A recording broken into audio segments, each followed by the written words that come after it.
Here are some things you can do to prevent the harmful effects of tear gas. Number 1, remove contact lenses.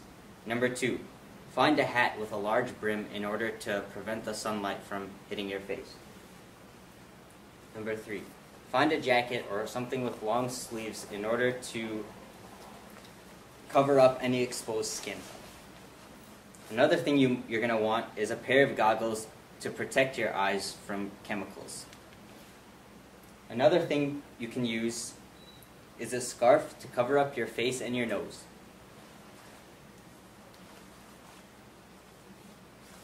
The last thing you're going to want is a pair of gloves in order to protect your hands, and in case you have to pick up a canister, these will protect you from getting burned.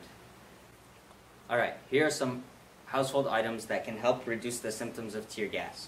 First off, you're going to want to have a cloth or a rag that you will cover in these household items to help relieve the symptoms. The first household item we have is vinegar.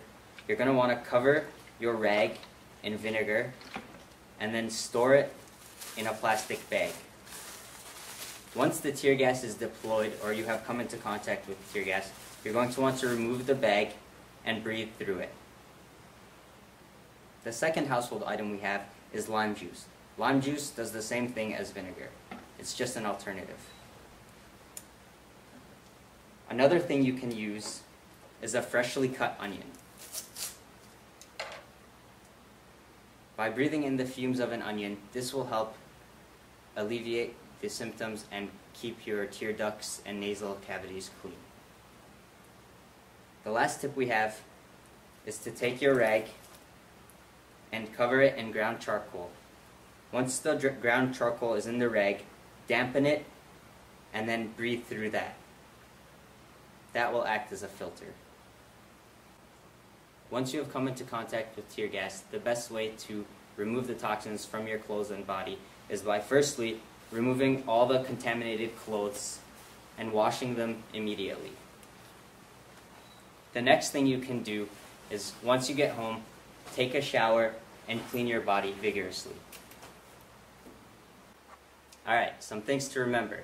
Number 1, cover any exposed skin. Number 2, do not touch your eyes.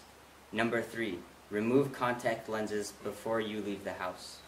Number 4, if you come into contact with a canister, either kick it out of your way or use a protective glove to throw it. This will prevent you from getting burned. An alternative method would be to cover the canister with a garbage can or something of that nature in order to prevent fumes from releasing into the air.